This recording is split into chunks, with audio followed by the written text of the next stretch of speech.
You know, after Fox tried to make this movie 3 different times, now I'm wishing that Marvel has the rights to this movie soon. Hey guys, thank you for joining the quest again today. I'm your host Marques Underwood, and today I'll be reviewing Fantastic Four, which is directed by Josh Trank and it stars Michael B. Jordan and Miles Teller. Now what this movie is about, it's about the Fantastic Four, obviously. It's an origin story actually. Now this movie is an origin story, and actually there are teens in the movie instead of adults, which is a unique take. I didn't have a problem with it. And it just shows how the group, you know, in the end kind of comes together to be like the Fantastic Four as we know them. And this movie, it was okay. It wasn't as bad as I thought it was going to be, but it could have been a lot better in my opinion. I didn't really feel any chemistry in this movie between all the characters. The most chemistry I felt was really between Ben Grimm and Reed Richards, just because they showed them growing up together as kids into now being teenagers, young adults. Even the chemistry between Sue Storm and Johnny Storm didn't work for me because they're adopted, but I didn't really feel like they were connected at all. You know, it just didn't work. I didn't feel no chemistry, nobody together.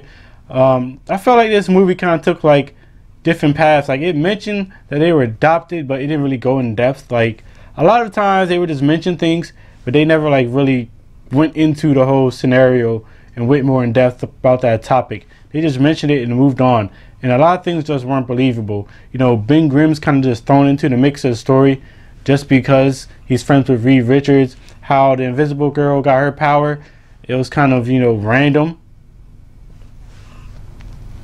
Somebody please explain that to me. And it's like, to me, I honestly felt like this movie jumped from Act 1 to Act 3, and that's never a good thing in a movie because there was no Act 2. Like there's no big action sequence in the movie. This is a superhero movie. Like since when is there no action sequence in a superhero movie?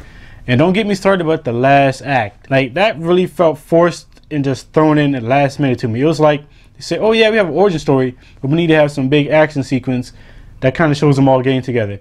And that's what that felt like to me. And Dr. Doom, I don't have no problem with how Dr. Doom looked. I thought it was cool, but the way they used him, he was like Magneto. Like he was just doing everything. Like he was unstoppable. And that's not Dr. Doom. So that really took me out the movie. The acting was good, but like they couldn't really do nothing with the script because the script was just awful. And from what I heard about the movie, I heard that the studio got really involved, and that's really why the third act was so different from the first act, and that's probably why there's no second act. Because I know they did like a lot of reshoots and things of that nature, and so that's probably why the movie's off and kind of it's like a totally different movie out of nowhere.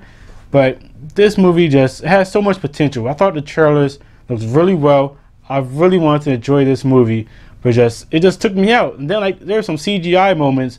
Like you see Johnny Storm doing some training, and like the plane that he's like training with or against, whatever you want to call it, it just looked like so 1990s-ish to me.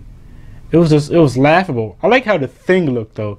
It looked really good. It wasn't like, he didn't look like the Hulk, like in the Avengers Hulk, but he still looked really good. It's kind of iffy here and there, but I enjoyed how he looked. I thought that was really cool.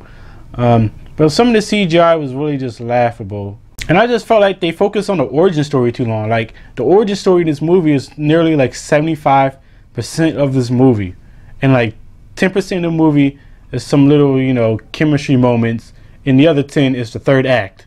Like there is no second act in this movie. Like that's my biggest problem. Like it was just thrown together. So with that being said, I'm gonna have to give this movie a D+. I'm gonna give this movie a 1.9 out of 5. It's watchable. It is better than the original first two Fantastic Four movies that came out in the early 2000s. And I'm sure it's way better than the 90s Fantastic Four, but it's still a bad movie. There's a lot of potential in the movie. I just thought that it could have been a lot better. Some of the CGI was laughable. I didn't feel no chemistry within the group, and just the last act, it just felt thrown in. And so with that being said, like, please spend your money on something else. I also want to thank you guys for helping me get to 50 subscribers.